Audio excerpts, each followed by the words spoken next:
know, the culture of startups to a great extent. These days, there are many, including government policies which require us to get all involved in something like this, so that you understand your interest, and then as per your interest, you can take these things ahead. To nurture that, this is one such event. Now, Dayananda College of Engineering, this particular campus, it promotes entrepreneurship innovation through something called as Derby and IEDC cells. Derby is that cell which is on a larger scale that caters to Sagar College of Engineering, Sagar Academy of Technology and Management, Sagar University as a whole. So it's a bigger cell that where around 20 startups are already working, and we have a good 20 crore plus funding from the government. IETC is our own, the College of Engineering, this campus cell wherein students generally get involved into these activities, understand or they promote their skill sets, and then as required, they get that seed funding necessary for them to convert their idea into product and take it ahead. As a part of this, I have been talking to all of you guys for some time now regarding how here we promote 2 or 3 verticals from student per se. One is the placement funds. The second one is where tech talks and all arranged for you to get into the depth of what you are actually doing here, technical aspects, and talking about owning your technical aspects. The third one is obviously the higher studies, and the other vertical is the innovation and entrepreneurship vertical that we are focusing here today. So, as a part of this, DSCE Innovation Council is that body which will help in promoting such things in innovation and entrepreneurship, both from faculty, staff, and the student per se. And as a part of that event, we have here with us Vivek Singhal, who is actually associated with us for some time now, and he is the co-founder and chief data scientist at Cellstrat. Cellstrat, I want you all to jot down some of these things, go back, have a look at what I'm talking about now, get to understand things, and then try and see how you can get involved in your own way in this and take things ahead. I hope I'm audible till the last person there. Yes? You're all understanding what I'm saying? So, we also have with us here who is a data scientist in IBM. So, same, so, these are the budding. Just enter the portal and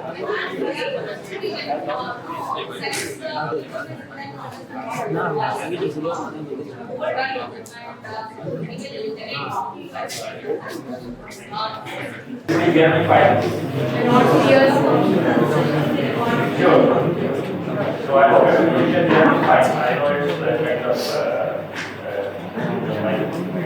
if it is not clear, let me know. I can speak without the mic also. I can so thank you for having me here, and it's a pleasure to be here, and thank you for your time, students and faculty, and for showing your interest in innovation. So you'll find an underlying current of passion in me about startup innovation and value creation. So that's what this topic is about. So you'll find immense passion in me. So I have an undying passion. I'm an entrepreneur, and to be an entrepreneur, you have to be a bit of a maverick. Okay, rational thinking doesn't work for an entrepreneur. Otherwise, rationality suggests let's go for a lucrative job, and in comp science there is no dull job for jobs. Downturn or no downturn. The job market for comp science and such skill sets or related skill sets is incredible. Even in a downturn like this, companies can't quite there. The job is not a problem, but it's about impact. So what you want to do, you want to create impact. So oftentimes some of the students will join good jobs at top companies in India, US, wherever. But sometimes they are still having this fire in the belly to create more impact, right? So how do you create impact? And you say maybe it's about money. Oftentimes it's not about money. You know, founders are mission driven. It's not just about trying to become a unicorn or raising lots of funds. It's about creating impact for, and they are finding the belly to create more impact than what may be offered in a job. You can, it's not, there's no nothing wrong in doing a job, but you know, you have to work within the boundaries of the company and the job will require. If you want to do more, you have to step out and take a risk, right? So we talk about some of that, and you would see that underlying currents in my discussion with you. Let's keep it interactive. I don't want to do another lecture here, right? So you have lots of good talks here, we do a lot of academic teaching. Let's make it interactive. And let's see how we can get to a growth mindset. Right? That's our focus. How we can start thinking of disruption, big. The one word which comes to my mind is ambition. Who's ambitious? And the second word which comes to my mind is grit. Do you have the grit to do something more impactful than the traditional pathway? No, I mean being the traditional person doing a nice job. All of our parents, you know, they want children to just have a very stable life, right? And but can we go out and do something more impactful?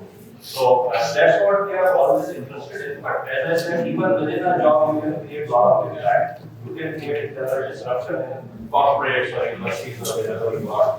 Right? So let's begin this. And let's give it interactive. I don't want to make the sales pitch for my startup, but it will relate a lot to what I do because that's where my experience and knowledge comes from. And I'm in the area of AI. So my startup Cellstrat, we are AI research lab. We are incorporated in the US Delaware now because we are based there. And last 10 years I'm in Bangalore, of course. So we are a Delaware startup with a branch in here. The whole team and the founders are here. My co-founder is actually based in Delhi NCR. I am based here in Bangalore. And we have a community of 15,000 AI enthusiasts. So one of the largest AI communities in India. And we are in the market. And we have an AI platform which some of you can explore actually. And for accelerated AI learning and development, as well as deployment of AI as an AI or what we call as AI as a service. Right? So you'll be learning about machine learning, deep learning courses as part of the AI, computer science or other departments, right? And so this is becoming really disruptive now. If you can't open a newspaper or a news portal or any news app without hearing about things like ChatGPT and emails to text, it's going bonkers right now. Absolute bonkers. And suddenly this organization called OpenAI has their valuation has gone from, I don't know, maybe 5 billion to 29 billion overnight. The moment ChatGPT is lost, and now Microsoft as of this morning is investing $10 billion in OpenAI. So they had invested $1 billion in OpenAI. Now they want to acquire a majority stake in that. It's an AI lab out of the valley. And it's by CEO Sam. So they have launched ChatGPT, which is based on the algorithm called GPT 3.5 now. And of course, they have other algorithms like the text image, which is called Derek. And another one which is very popular now is Stable Diffusion from Germany. Right? So some of these innovations which are coming out are basically giving a threat. So who's under threat now because of AI innovation? Google search today is facing existential threat. I mean, who would imagine that Google search would face a threat? So dominant in everything, right?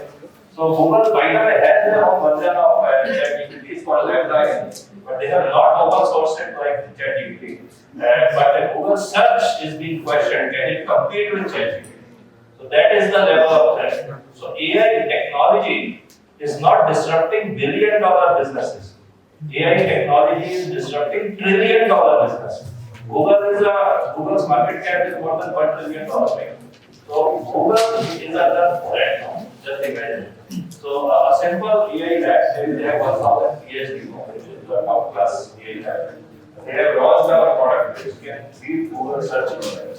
And now Microsoft wants to invest $10 billion in ChatGPT because they want access to that technology completely or exclusively, and they are going to integrate it in Microsoft Bing Search. and also Microsoft Office/Word.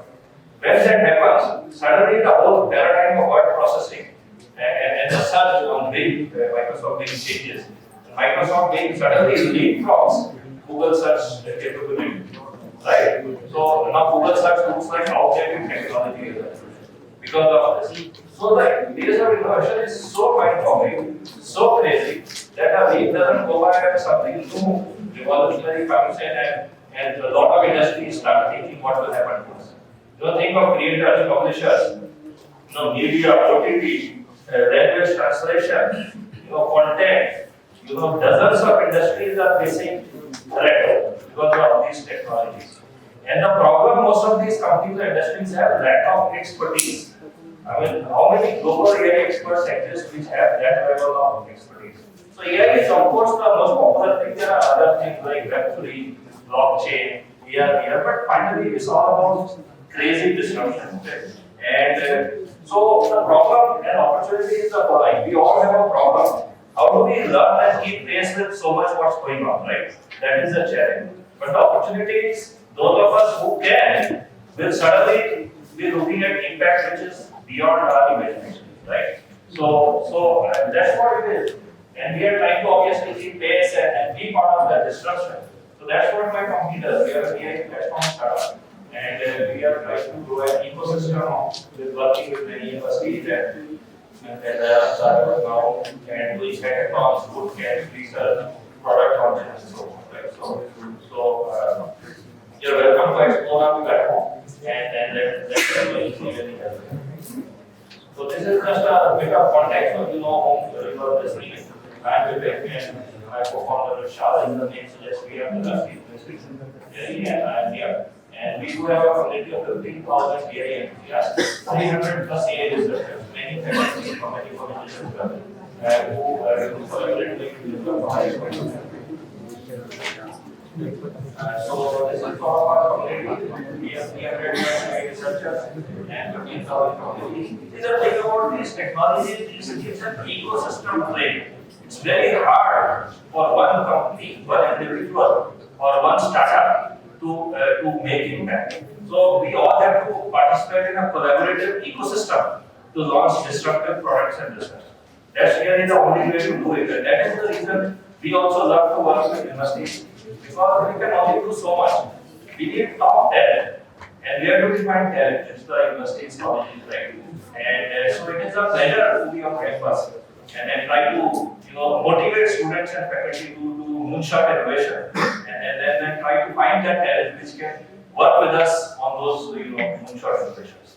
So I urge you to think beyond the regular path. I strongly urge you. It's not easy path, but it is one exhilarating path. So obviously the journey itself is very exhilarating, but obviously you have to compromise the. See, when you are in college, you have nothing to worry, right? It's not like you earn a paycheck for your family. So the limitations start once you are in a job, then you have to worry about job and job security, salary, consistency, But in college, we have a huge advantage. Huge advantage that we don't have to worry about the paycheck. So why not spend this time along with the academia, do some applied research, launch some products which can totally change the world, right? And we have these elbows which we can leverage to create innovative applications, whether it is ChatGPT, whether it is Delhi or Stable Diffusion. We can use these elbows, they are available as API or AI as a service over the cloud to launch disruptive solutions which can go really good, right? So in fact, in a couple of weeks or months, your product will go viral and suddenly you may hit unicorn status in 6 months. So it used to take 10 years to create a startup unicorn. Now if you have a viral product, suddenly your valuation will jump in a couple of months and you will receive massive funding. So that's the other thing. The ecosystem is coming together. So many VCs. I mean, there are more investors than startups now. It's a obvious stress to say that. But I do keep finding so many new investors are coming up. And I'll tell you the reason for that. Now, startup funding has become the most interesting funding asset class. Let's say some of you are into stock investing, or mutual funds, or real estate portfolios, right? Or your parents' investing. So introduce the startup angel investment class to them. Lot of these stock investors, real estate investors are suddenly latching onto this idea of even bigger ROI is possible to start. In stock market, you will get 10%, 12% average annual returns over a long term, right? Unless you find that one stock is important, right? It's hard. And startup will get even more. It's a high risk, high reward. So I urge you to explore, if you are in the investing class, I urge you to explore this and angel investing. Because nowadays there are, accelerators where you can invest as little as 50,000 rupees. You can become an angel investor as little as 50,000. So recently I was talking to one industry executive. I said, why don't you do some angel investment? He said, oh, well, let me see, 5 rupees. Well, guess what? You have to be willing to lose that. Most of the startups will. So, but if you have you can put the startups with one of them breaks out, but I think you have 1,000. Anyway, it's becoming a very interesting paradigm. More in angel investing. There are so many working professionals joining the angel investment syndicates. Organizations like Dash Ventures, AngelList, you might have heard of it. So, we as a company, so we have an ecosystem of tools and community and services. We have dev tools to facilitate AI research and then we have AI marketplace for launching AI as an API on our blog. And we work on advanced supervision solutions, natural language processing, reinforcement learning, generative AI or generative adversarial network for diffusion models. We also work on artificial general intelligence. So this is new models which are some of these recently, like GPT. It is under the category of what is called as LLM, large language models. And what does that mean? They have been trained on internet scale data sets. So there are some data sets which are now available, and for the benefit of researchers and developers, which are internet scale data sets. Basically, somebody has scraped the whole internet and put together all text, images, and videos from the internet in a data set. Using obviously you need massive cloud, cluster to train such LLM or large language model. That's how GPT was trained. Because OpenAI, produces GPT, which uses the GPT, is owned or partly owned by Microsoft. Microsoft has sponsored large Azure cloud capacity to OpenAI to allow them to train this massive LLM or GPT. And because now GPT has mastered the internet text images, that's what GPT has done. It has mastered the concept of all of the internet text and images of bulk of it. So because of that, it has become truly AI. So true AI is when it is very generic. If somebody has mastered the internet, you can imagine how generic that bot is, right? That algorithm is. So because it has learned from internet overall, hence it is very intelligent. You can create an account on ChatGPT and talk to it, and you will feel like you're talking to a real human person. It's amazing that it can write your code. So let me tell you what I am talking to science engineers, my friends. Our jobs are under threat. So all of us here, AI scientists, have been working very hard to disrupt our own jobs. Because now ChatGPT can write code as well. If the bot is writing code as well, what will we do, right? So, but the thing is, this innovation there's always new things you can do and use those tools to become that much more powerful, develop programs, right? Because now basic programming tasks you can ask ChatGPT to do for you. And you can focus on more on solution architecture, the deployment architecture, the overall solution. So a lot of the basic tasks are going to be outsourced to all of these kind of bots now.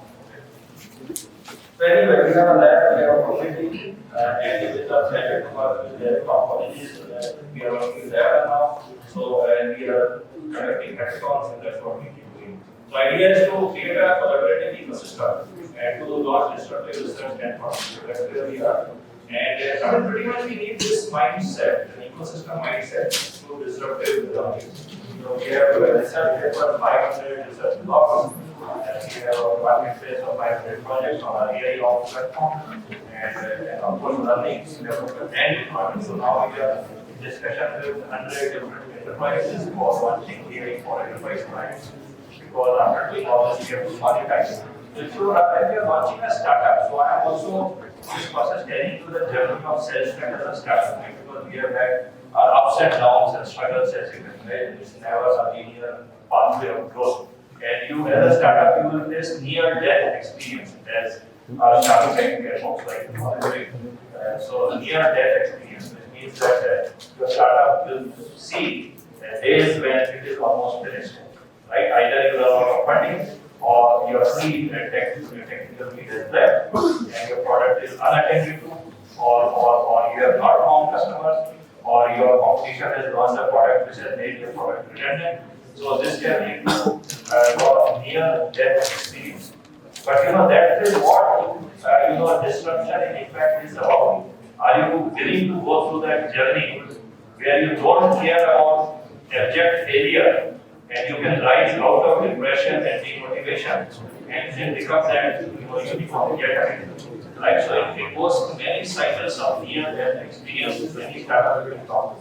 If you are fond of seeing this program, I encourage all of you, make it a academic rule for this group particularly. You must see Shark Tank. So the new series which is on Sony right now. So make it an academic rule to see Shark Tank. If you are interested in growth, then Shark Tank. Don't miss Shark Tank.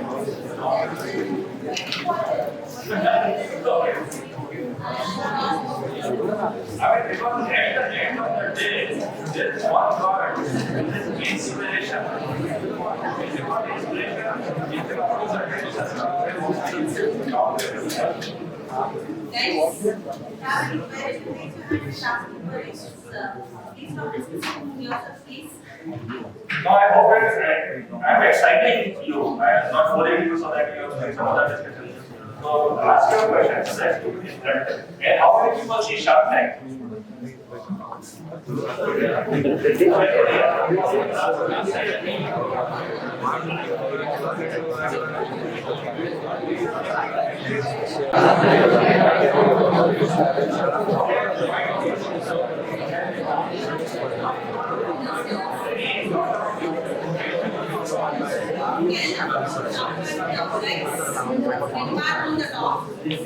And I didn't want to get unnecessarily talking about yourself, please. No, I feel that talk to me, not on yourself. So that will create your right.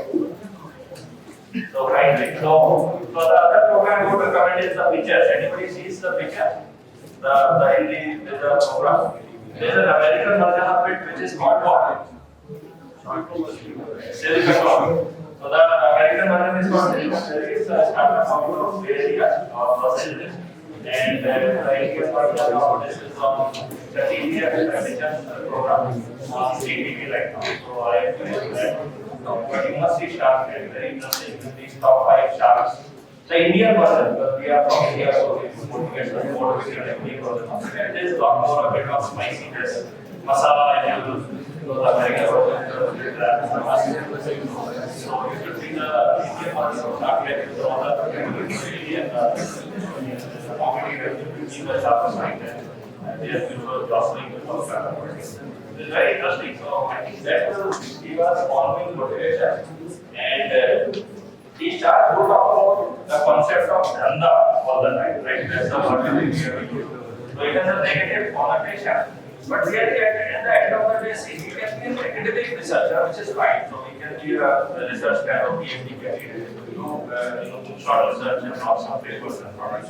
Fine. But then if you are getting to startup, you have to develop a business mindset. And I'm sure many of your fathers and mothers are business folks, so you can relate to that feeling. And in the startup, you have to think about commercialization of that, right?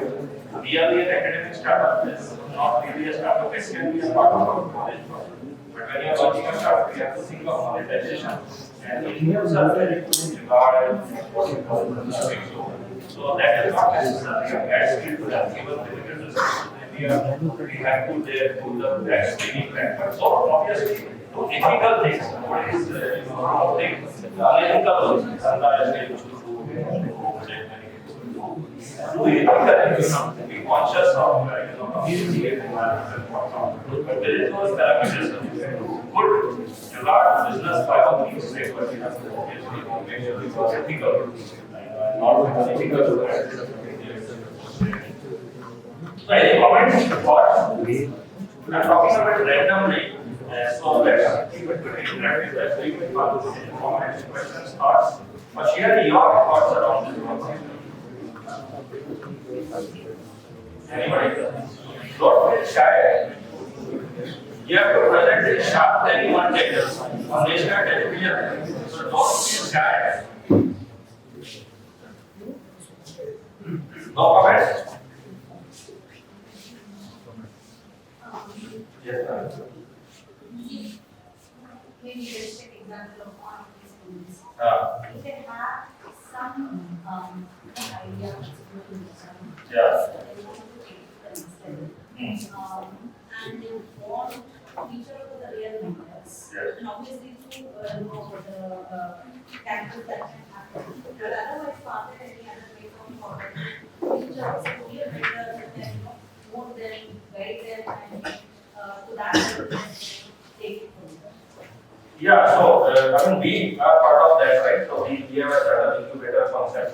So those of you who want to launch startups can definitely reach out to people like me. And we want to support startups. We have a fantastic platform which can allow accelerated product launch, right? Particularly in AI and data science space. But there are a lot of industry mentors, some of your seniors who have graduated and gone this path, or you can attend a lot of these events from TIE and NASCOM. So I do encourage all of you be connected to the ecosystem. Don't think of your home and your colleague as your only cubicle. You need to step out. You need to go to some of these events. There are so many good conferences happening in Bangalore, right? NASCOM conferences, NASCOM startup conclave, or TIE events, the TIE that does it. So there are a lot of mentors. You have to reach out to them, to these events. So there is no common platform where these There are so many. So NASCOM is a big one, and so I'm sure the college works with NASCOM. Then there is the TIE, the industry entrepreneur group. So all of these guys have been part of TIE Bangalore and all that. Many of the CEOs and Infosys founders, lots of other. You can even get to people like Nandan Nilekani, and Ryan Murthy through these forums. They are very humble people. You meet them in some of these events. I have spoken to people like Sachin Bansal, founder of Flipkart. I keep meeting people at events, and they are really humble. So they are gone through the journey, so they are willing to talk to us and support us in our path there. So if you definitely can reach out to me, we have a startup incubator concept in my startup now where we want to birth and propel particularly AI startup. But others also will be able to help, particularly cloud-based startup. But in AI, definitely we can help as well. And we have a lot of experts in the community who can mentor, who can guide both with product development, technology, feasibility, market research, and go-to-market strategy, how to approach sales and marketing and all that. Right? So one thing about startups I have learned is the hard way I have learned this because I am also an engineer by profession. I was a technical architect in different companies like IBM and AT&T in the US. I have learned that engineers are good in tech, but we are not good in sales and marketing, right? So recently I was reading about Jyoti Bansal. Anybody heard of Jyoti Bansal? And founder of a big guy, Tom Ferry. He founded Harness. He sold one company to Cisco for $3 million, and he had many other unicorns now. So he was also he was a top class coder, and he wrote his own product for his startup. But then he had a trouble. Nobody was using his product, so he had to learn sales. So some of us engineers. So startup team is good to have 2 or 3 people typically. You need one of those engineers to break out into the sales capability, right? So you have to sell your solution also. Solutions don't sell themselves. You can make a fantastic product, but nobody is using it, nobody heard of it, nobody is buying it. Then it's more of an academic research activity, which is fine for research. But if you want to run a startup, you have to have at least one co-founder who cracks sales. And because ultimately there has to be a revenue and cash flow, right? And of course, that guy also has to be very good in selling the pitch to investors, VCs or angel funds. So you need that one guy who's good in sales and frankly, I am going through that learning process. I was always I consider myself a good engineer. I was a good developer also Java and all this. But now in my startup, the reason we are not unicorn yet is because we have not cracked GTM to that level. go-to-market strategy, sales as we call it. So I'm going through the transition of trying to learn sales. So I mean, definitely it's a learnable skill. And typically you would think, okay, I may have an IIM or MBA co-founder do that part of it. But sometimes I find those IIM or MBA people don't understand the deep tech kind of startup model.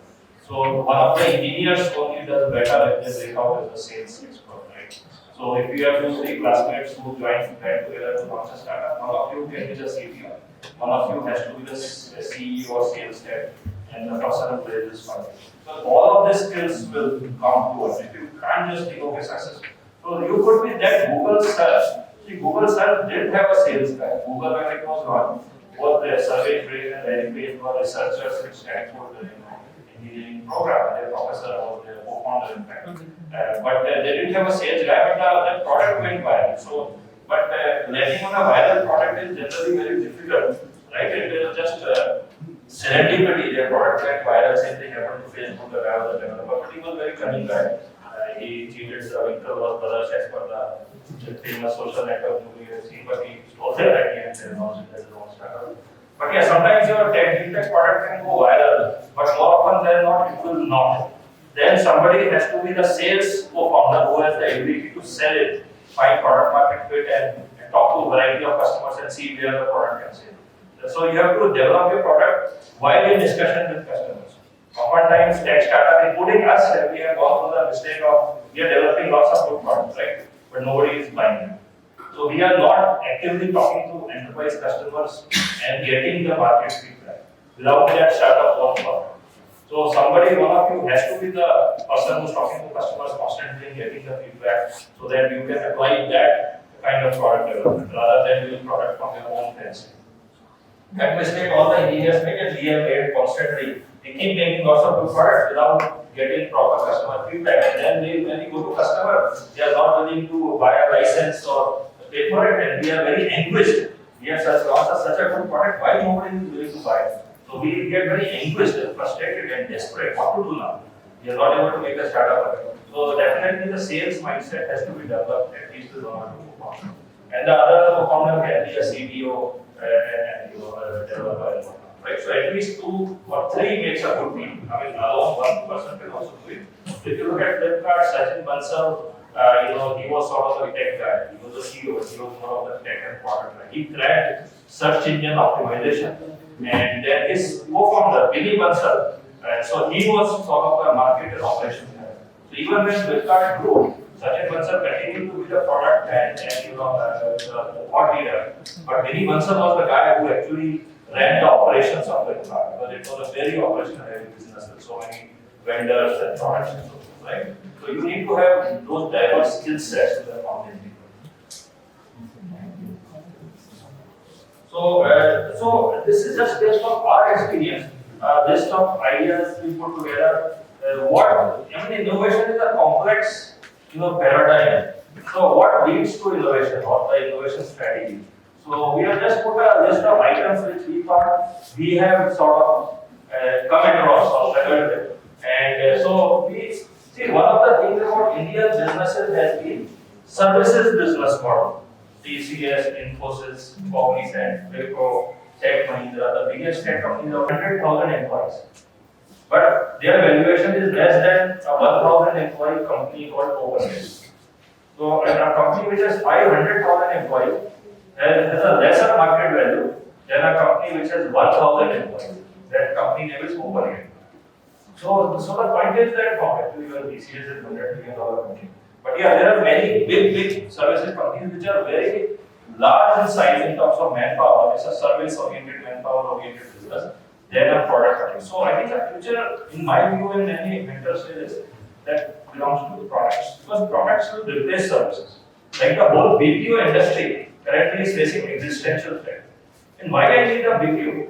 ChatGPT will do everything for you. So BPO is over now. The call center business model. Why I have to have 10,000 people in a call center? I just have to deploy a chatbot. Done. So so I'm saying entire industries are going to become redundant with one product. So that's what it is. So I think the product mindset is useful if you want to create large scale income. Nothing wrong. There are lots of good services innovation happening now, so I'm not against it. But yes, preferably we should orient towards product versus product thinking. Because it can scale faster if it does. But yes, finding product market fit is very difficult. Services is easy business, right? I can get a mobile app development on Upwork or Fiverr or any other freelancer site and make some quick revenue, right? But the real impact the startup scale will come with product. And domain expertise, of course, we have to be very close to domain. So if we have a 2-3 people co-founding team, at least one of you have to be very close to the customer. You have to learn quickly. Let's say you are doing a health tech venture, and none of you is a doctor. Either you have a doctor co-founder or a medical professional co-founder who can provide the. Otherwise, one of the engineers has to learn the domain very quickly. And the way you can do that is by talking to thousands of customers constantly. And then, the next thing is you of course have to figure out you have a cloud product. I mean, now cloud has become the de facto product launch strategy. So pretty much everybody now, whatever when they want to launch new products, even large agencies, they are launching products on the cloud, internal cloud or external cloud, right? AWS, GCP, Azure are the clouds. You can do on-premise, but on-premise is pretty much outdated now with the cloud, right? But yes, Department of Defense or Indian Defense, Ministry and US Department of Defense, they want everything on-premise. So I was doing a session at Indian Air Force Engineers Academy. So in north west of Bangalore, and there is there is a Indian Air Force training school for engineers. So Indian Air Force has 10,000, 20,000 engineers. It's a very huge. So they asked me to do a session on AI. But so I said you can use my AI platform for this defense AI research. But they said no, you have to put everything on my server. So they have everything within the firewall, right? Because defense requirements. So it depends on the use case. And then, of course, regulatory requirements may ask you to keep the data privacy or they are able to keep it. Then you can launch an app store, you can launch some marketplaces like GitHub or Postman or Hugging Face, right? Or you can launch, if you have e-commerce products, you can launch on Flipkart, Zomato, that you have to do. And then what we are good at, so we have to look at our core competency, right? So what we have been able to, so what product market fit, right? How do you find product market fit? So I did do an MBA, but yes, some of those skills were useful. And one of the things I learned in the marketing class was the 4 P's. The 4 P's are, anybody? The 4 P's are marketing, product, promotion, place, price. Product, promotion, place, price. So if you can crack the nice balance of these 4, you pretty much have product market. Product, promotion. Now, do you think Swiggy has cracked product market fit? What do you think? The 4 P's of marketing are product, price, promotion, place. Promotion means how you promote it. Place means the target audience of the region where you are promoting it. And product is the product. Price, you know what it is. So, do you think Swiggy has product market fit? What do you say? Yes. Yes. It has. Why do you say that? No, think from Swiggy's founder's mindset. You are thinking like a customer. Of course, we write discounts on food. But from a Swiggy's mind, investor think you are a Swiggy investor, Swiggy CEO. We are having that product market fit. And what is missing, if anything? See, so here is the thing. Sometimes some of these models are running on what we call as hope. Right? It's about hope. So why Swiggy got $1 billion funding or whatever it was? Why? What are investors? It's a massive loss-making business, right? Even Flipkart has lost it today. Amazon has lost it today. So why somebody is funding that so? See, it's about hope, disruption. So the idea is that maybe they have become so dominant over time that they will pretty much disrupt, and to some extent it's happening. If you look at Zomato and Swiggy, they are disrupting the food industry. Their sales have doubled this year. In the last financial year, Swiggy and Zomato both have doubled their sales. Profit is not there, it's massive loss. But they keep getting more funding because the growth is there. So you can maybe compensate for lack of profits with massive growth. Because market is changing, everybody is ordering food like crazy. Used to order once a week, now once a day pretty much. A lot of families. So this massive growth. So sometimes you can convince the VCs, okay, I can show that much growth to compensate for lack of profit. But yes, eventually when you go IPO, what happened to Paytm? Can you invest? when it happened, when IPO, what happened to Paytm? The market cap has fallen by 70%. You know, the Paytm IPO offered at 2,000 rupees per share. Currently is trading around 600. So the founder Vivek Sharma is under tremendous pressure. Down here, he made his million, and even if they fire him, he will find $1 billion. But the thing is, the investors who are holding the Paytm share, they suffered deep losses. Like some of us tried to buy the Paytm IPO, and it fell like crazy. So we lost our money in that. So when you go IPO, that time you have to have very clear, profitability pathway. You can't say I am selling to $100 million every quarter and I will be getting funding. Now you are getting public funding. And public is going to be very brutal if you don't perform, if you don't perform. So eventually you have to show pathway to profits. But yes, for many years, if you can convince the VCs to fund your growth without profits, so be it. It depends. That's why I said you need one of the co-founders to have that ability to sell the vision to VCs. It's not enough to just sell it to customers, you have to sell it to VCs also. And more often than not, I mean, there are bootstrap startups like Zerodha. You know about Zerodha actually also. Yeah. What is the typical characteristic of Zerodha? What are its characteristics compared to other startups? Anybody? Zero commission, bro. It is bootstrap. Zerodha, they are nature Sagar, Bangalore based. They have not raised any funding, but they are one of the most profitable startups, and they have doubled their profit and revenue just in the last financial year. Today only they are just it's like incredible success story. And the guys have been at it for 12, 15 years. I think they live around here on this area. And they are very determined. They were very passionate about their stock trading. They were traders. And then they found a CTO, co-founder who developed their app. They were very minimalistic app. They found very strong product market fit to their trading company.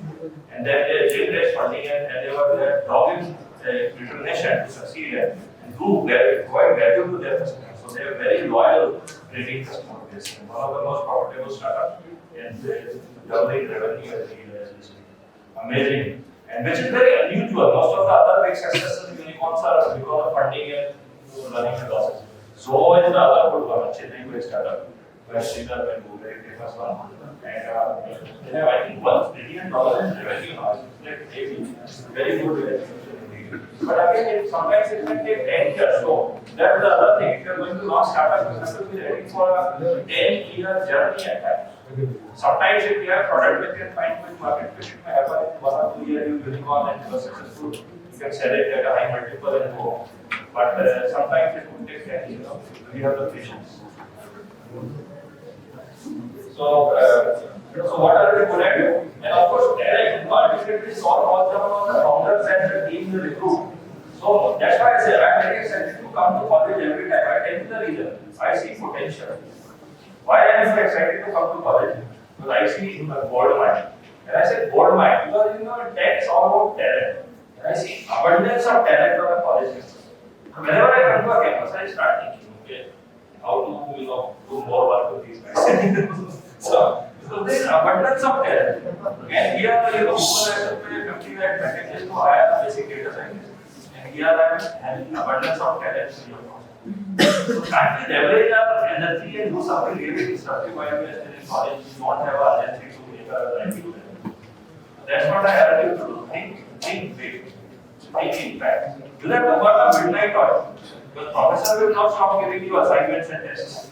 Right? Therefore, you still have to pass your grade, score, and then semester like that. But can you work more midnight oil to do something more effective?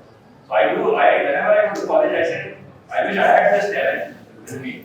And then I could leverage that to do something very good. So all of you are so talented and full of energy. So think of some disruption, think big. And there have been role models. You might have heard of a startup called Sagar on tech, which is running 40 years. They had raised their series A funding of $10 billion by the time they graduated in March. Right? And now they have a big startup with a lot of partners. So they created a marketplace of designers. And they are, of course, now using AI to disrupt the design.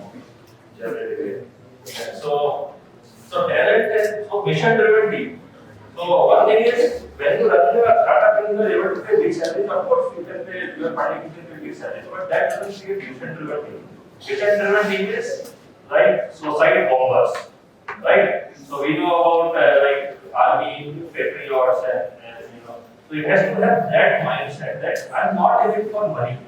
If you are in it for money, then somebody will pay you higher salary and you will go there, right? But mission-driven startups are those which want to fundamentally to measure, and then even the teams are inspired by founders. The teams of these companies, they want to work with the founders and these mission-driven founders. So these are what we call as mission-driven teams. If money is the motivation, then somebody will steal that talent more easily, right? So that's why the mission-driven team is required for really big successes. And then, of course, we have to crack branding and content marketing. And then the other thing I always say about startup activities, grow a village. So there is a saying, right? There is a saying about babies. The saying goes like this: it takes a village to grow a baby.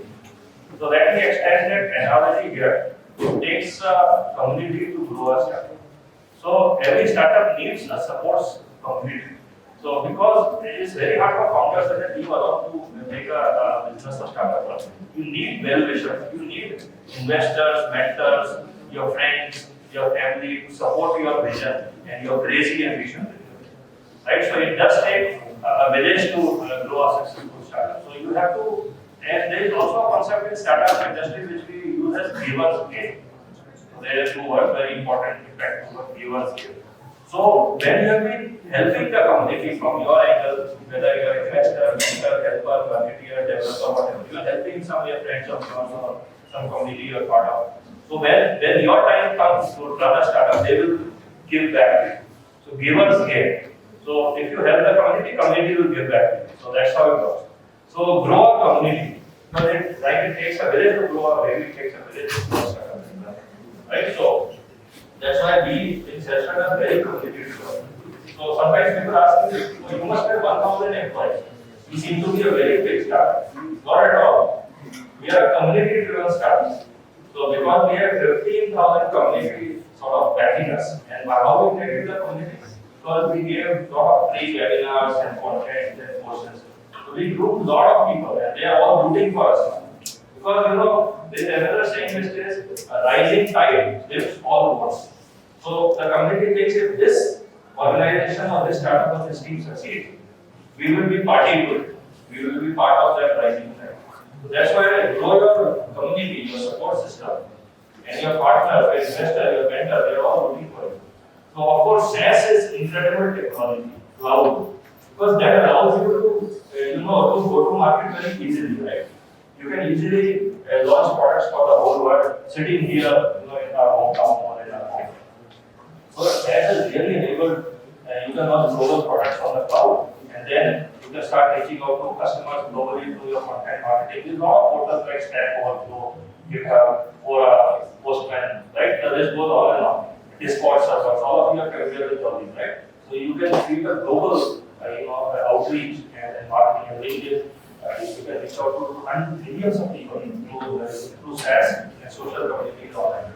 And your product can be delivered over the SaaS delivery channel to the whole world. You don't have to worry about going there and installing software on the And of course, frugality, we are doing startups, so we don't have much money yet. Unless you have a lot of VC money, VC love you and keep giving next or check, you have to reserve the cash. If you run out of money, your startup will fail. So that you have to wait. So sometimes they say the number one task of the CEO of a startup is to ensure there is enough cash. That is probably about survival, right? So, if you don't have a capital, you are just spend on So in terms of my own startup, we have a developer community with 15,000 members, as I said. We give cloud credits on our platform, we have dev tools for AI launches, we have AI services, marketing, and mentorship, AI support. So we train people in AI, we have them on startups, we have them on products, and now we are trying to take the whole portfolio to enterprise. Okay, before I continue, let's take a pause. So any comments, thoughts? Are you enjoying this? Yes, sir. Not too boring, I hope. Any feedback, comments, or your expert advice? We learn from each other. We learn from each other. I always learn from students. And then I was motivated to do a great sporting class. So white hat junior, I realized kids had even more, the most intelligent students I have taught is the fourth and fifth graders. The advantage with the middle school kids, they don't know any better. With age, we risk averse. Age is a disadvantage at that. So the most ambitious, the most attentive coding students I have ever taught are actually the middle school kids. And when they reach college, they become too much risk averse, start thinking too much this, that, yeah, oh. The young kids, they just go for it. They don't know anything else, right? And they are most attentive. Either they like it or they don't. If they like the teaching and the course, they are so immersed. And we launched a kids coding course because we were inspired by White Hat Junior. We have a nice AI platform and we teach Python machine. I was teaching linear regression and support vector machine to 6th and 7th graders. And it's very complex. Linear algebra is what? Some of you know machine learning, right? Linear algebra and machine learning. I was amazed to see. They would study linear algebra at 11, starting in 11. So, but we are able to teach to 6th and 7th grades. But they were so attentive. And then some of the parents called me, I said, oh, something wrong. But we didn't teach properly. They want to refund down their course. So, yes, please. So, value with White Hat Junior, sir? Sorry? Value with White Hat Junior? I didn't hear it. Value with White Hat? No, I was not at White Hat Junior. No, not at all.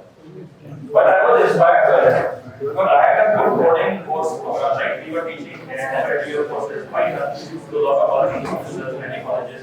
So, because when we started, suddenly there was very high growth for Python in many such kids coding program. So we thought, let's try this new business model where we could sell. So we suddenly got talking to kids signing up their parents. One of my friends, my classmates, they thought me, I want to put my kid in your course. But I was amazed to teach these kids. The one advantage kids they have, they don't have experience. Experience makes us risk averse. The kids would go for it. And then some parents thought, and I was really worried, maybe I did something wrong. And they are not like the teaching they asked for a course. The parents said, what did you do to my child? He was asleep, he's coding all night.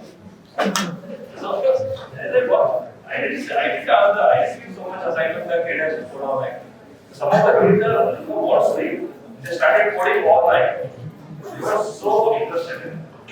So, when we didn't think of that program, but I was amazed to see that how experience makes us less aggressive. And so we have to find a child. The child can do experiment. They are ready to take a risk. When we grow up, we become risk averse. We start calculating everything. The cost-benefit ratio. Do something. Don't think so much. Do something. So that's what the kids teach us. So I was amazed to see. But we have to keep up because we can't do so many things. We have in fact, we are taking something interesting on this slide. I also teach a lot of working professionals. Right? We have almost 10,000 working professionals who take courses or webinars. You know what I tell them? I give your example as a role model. I told them that college folks are far more sincere than the working. Because once you are working, they are even less sincere. But they have family to take care, they have livelihood to worry about, and who will study all this now? I'm already working. Like that, they are worried. They want to do AI, data science, transform their career. But they don't have the drive, the ability to learn all these. Oh, I studied a long time back in college, now you are forcing me to study again. It's just not right. And I said, you have to think like you are starting all over again. You want to reinvent yourself in a new world like me. You have to start from again. You have to go back to college mindset. You have to be that person when you are in 11th grade. Some of you might have done some courses for preparation for CET, for JEE, right? So when you are in 11th grade, you could study like crazy. And your mom had to literally stop you in the night. Oh, the poor son or daughter is studying too much. Let's give that from in the night. So we have to go back to that mindset. I give your example. College and 11th, 12th are the most driven people. They are working people who know about they are driven by communications. Yeah, I can't deny it. So if you want to transform your career, you have to go back to your college mindset. You have to investigate then you can study all night without So anyway, so any comments? So I was not invited. I did new startup for India, and this is my third startup in India. And I tell you something what happened in my first new startup, just as an experience point of view. I was very fascinated by e-commerce. So when I was in US in 2012, and I was watching the growth of Flipkart. So when I was moving back with my family to Bengal in 2012, and I was observing the growth of Flipkart. So I knew this because in US we had seen Amazon take off, right, the e-commerce of Amazon. So I knew this is going to be very big, looking at American model. And here the same thing happened with Flipkart. So I did launch my first venture in 2014 when I left IBM was an e-commerce venture. So I started selling, I said, okay, Myntra has cracked fashion and Flipkart has fashion, cracked electronics. Let me do home demo. So I went to Mother, Cavalier, I went to Chumbak. Now a few use Chumbak products. It's a very popular brand. So I became a reseller of and created an e-commerce portal which is Magento. Magento is an e-commerce platform.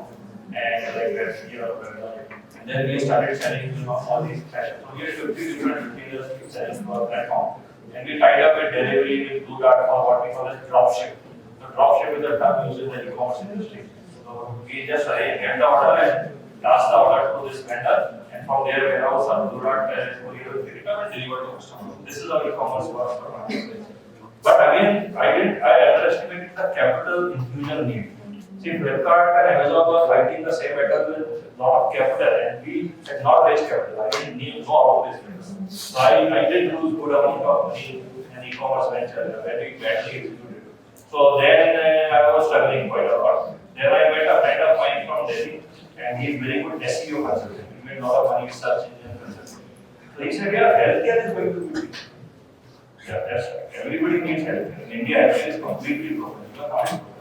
So while we pivoted to launching a healthcare venture, we started competing with Practo and 1MG and Pharmacy. So we launched a portal for booking lab tests from organ diagnostic, thyroid. So we became agents of Dr. Lal Parker and thyroid, and we could get orders. And we started writing blogs. So I would read WebMD blogs, and I would try to write medical blogs in my own language. I am not trained as a medical professional, but that was again a foolhardy venture. Because we don't know anything about this area. And I write because for search engine optimization, I was copying WebMD blogs and writing on my own blogging portal so I can drive search traffic to my blog. And then we started investing in search engine optimization and SEM. Now SEM is a deadly tool. Search engine marketing on Google and Facebook ads. So we had bought like Facebook ads eventually on our Facebook campaign. But we spent a lot of money earning that much ads. So again, we were earning a negative cash flow without getting spending from our own pocket. So again, but when I was doing a healthcare venture, what I could have done, the learning I had later, see, you always think, oh, I could have done this to make it work. I should have started selling medicines. Because I realized 1MD and Pharmacy became very big ventures. You know why they became very big? They tackled the medicine shift. Because 90% of healthcare market was medicine. And I was only focused on booking lab tests for Dr. Lal and diagnostic preventive health check. Guy will come to your home, take your blood sample and do a full body check. And then I went to this, I was reading about AI. So I went to this bookstore called Sapna Bookstore in Portland. You all have been to Sapna. I said, what is this AI? We have some books on that. I was reading about this upcoming area in 2016-17.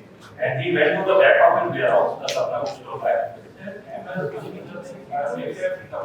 They went back, he found a very dilapidated book which nobody was buying. It was from Professor Tom Michel of NY, one of the very famous AI scientists. So I started reading and I was fascinated by it. It was amazing. And in 2017, I guessed that AI is going to become real. So what we did with that knowledge, we started developing a predictive healthcare software.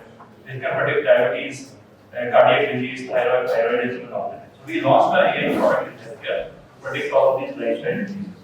But again, when I went to doctors, you buy my software. I have developed the AI-based healthcare prediction software. No product market. Doctor said, well, you should sell it to patients. I am not going to buy it. I am writing on paper all the prescription. I said, I am going to give you electronic health record in the mobile. All the records are stored in the mobile. So again, lack of product market. I didn't crack the 4 P's which I told you. Right? So product market fit is missing. So anyway, but then I was so fascinated by AI, so I stopped the healthcare venture and I started making content in this. Then one of my friends saw my machine learning content. He said, "This is amazing." His friend was Krishna Kumar, founder and CEO of Simply Run. So he said, "Why don't you go to Simply Run? They can't find an AI filter in India." So I went to Simply Run and they contracted to subscribe to my content for machine learning. So you can see as an entrepreneur, I've also lots of motion. So I made the MIDA courses at Central, and then I also made the same courses for Manipal education. And then one of my alumni friends suggested to me, "Well, you India might be giving you a good ever content. I do 2,000 pages of machine learning course here." I was one of the first AI trainers in India, probably. That's why Simply said, "I can't pick anybody else to take my course." So I made their courses, I made Manipal courses. Then my friends suggested, "You are giving away your valuable content for very low cost to these private companies and they are making money on it." So we launched our own courses.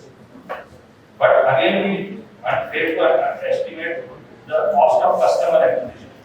See, there are two kinds of startups. This is B2C and B2B. So in B2C, the cost of customer acquisition can be very high. Till now, our brand, they are burning a lot of money. Coursera, there is massive loss in it. So in India, acquiring a student is very hard for that. So anyway, so some of these things are better. So I don't know why I did this, but anyway, so we have to find an innovation strategy, right? So it starts with understanding the market and what is the product, and then finding some business problems to solve, and then getting the team and the talent to deliver the product. And of course, motivating them either as a team or software and they're launching product service and buying what the market. Then of course, innovating the product post-line because as I said, current product can become related with the market. So this is what we think. And then we have to find product market fit really quite a bit. So we need to have very insightful understanding of market. The way to do it is you can do surveys and all, or you can subscribe to survey companies or social media companies. But the real thing is talking to customers. So if you are going to do a startup, the very first thing you have to do is start talking to thousands of customers. That should be your focus to launch. Talk to customers. Let's say you want to launch something in health protection. If you talk to a lot of hospitals, try to find needs, and then you check whether there is a business value in that kind of area, and whether you have technology to solve that problem for that customer segment. Then, of course, develop the solution and get the adoption and do impact assessment. At least you have to try usage of your product. Nobody is using your product, you don't have product market. Because revenue will come down the street. If nobody is willing to use your product even for free, so you can launch what we call as freemium model. Just give a trial version like Promo, Salesforce, they all give us trial version. Amazon Cloud credits. So we get hooked to their platform and then we have to start paying to it. Right? That's how you can check impact and then find business. Yes. Then of course, how do you go to market? We have discussed many of these points. You have to focus on our content. Ultimately, customers want to work with branded companies. Right? So you want to create a Colgate, not a no-name toothpaste, but at a lower price. So you challenge it. Create a Colgate, but at a lower price. And then you have to develop that level of branding that customers trust your brand. You need to valuable content to educate the customer and get their trust. Then you can do direct sales, this is your sales performer. Then you can invest in SEO, Facebook ads. So these are the ways we can try and go to market strategy. Any questions, comments on that? So this is a very hard goal. Some of these charts are really interesting. These are showing what's going on in India about startups. That's the topic we will discuss. So I think India is going to become the next Silicon Valley of the world. So it's going big, very big. And I get a lot of students who say I want to go abroad for masters or PhD or whatever, or just move to US. But I came from US and I was very keen to go there in '98. I did go there. This year, posted me there. I got a mention in the US. But really, I think next 20 years they are saying it's India's tech end. It's like Indian tech end, right? So India is going to produce a lot of startups. So the government is also supporting it a lot. So number of unicorns India is the most progressive large economy right now. So we will Bengal may become the next bigger Bengal. We are fortunate to be here. If you don't exploit your position in Bengal, then it's something will ask. Bengal has lost so much investment in exploration, incubators, and so on. We have to really exploit the fact that we are in Bengal. Because that itself will give a massive competitive advantage compared to your colleagues in other cities and other countries also. So you can see $500 billion in revenue generation from startups around the world. Then India, how the unicorns are coming out. So last year was a funding winter, as we call it, funding winter. There is a global slowdown of that. But still, quite a bit of unicorns. So people come back as a cyclical thing with the recession. The value created in 2022 is a little slow again, as you can see from this chart, but it's still a lot of value. See, I really like startups from another angle. We are all, we are all from India, and there could be some foreign. So, India needs startups. How else will you solve India's problems? Government has not solved it. It's not going to happen anytime soon. I mean, they are very slow. It will take them hundreds of years to solve. So, if big business has profit objective, they will do slowly. So, startups have to come out and solve India's problems. Right? So, recently on the Elon Musk SpaceX rocket, this startup has launched some satellite. So, we have to solve India's problem, which is the startup sector. So, startups will propel India to that 5 trillion economy. And eventually, the 50 trillion economy they are predicting 2050 or something like that. So, it will be startups at the forefront of that value creation. So that's why I think it's a national service. If you do startup, I also sometimes equate it to national service. You can join army and whatnot, and obviously those are very honorable or medical profession. Even doing it, your activity amounts to doing some national activity because you create jobs. Instead of seeking jobs, you are creating jobs, creating disruption. So it is a very good activity. And so that's what India needs. And you can see Bangalore.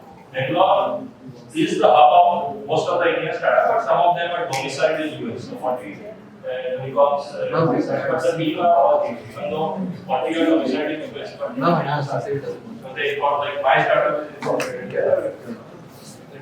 So but you can see Bangalore is the hub. So Bangalore is like point this. Actually, I sometimes feel guilty. I in Bangalore I am not exploiting it sufficiently. Because all the VCs are here, all the investors are here, support system is here. Maybe it is, I need to do something more to reach out to those people and create this. We have to exploit our position. So these are the 22 unicorns, 15 of them got created. But as I said, valuation is not the end piece. Some of impact is the end piece. Valuation is a byproduct of value creation. If you create enough value like a Zero or even Swiggy or Flipkart or Zoho, valuation will happen. Valuation is the byproduct of value. So we have to think of impact. How many people we are having, how many businesses we are having. That's how we have to not in terms of valuation. So I'm almost at the end of my talk here. From my last slide. So, fortunately, government has really relevant work. They have realized that the startups are doing massive foreign investment. One of the biggest sectors for foreign investment in India apart from the right startups are making a huge impact. They are going out for and government is really launching programs.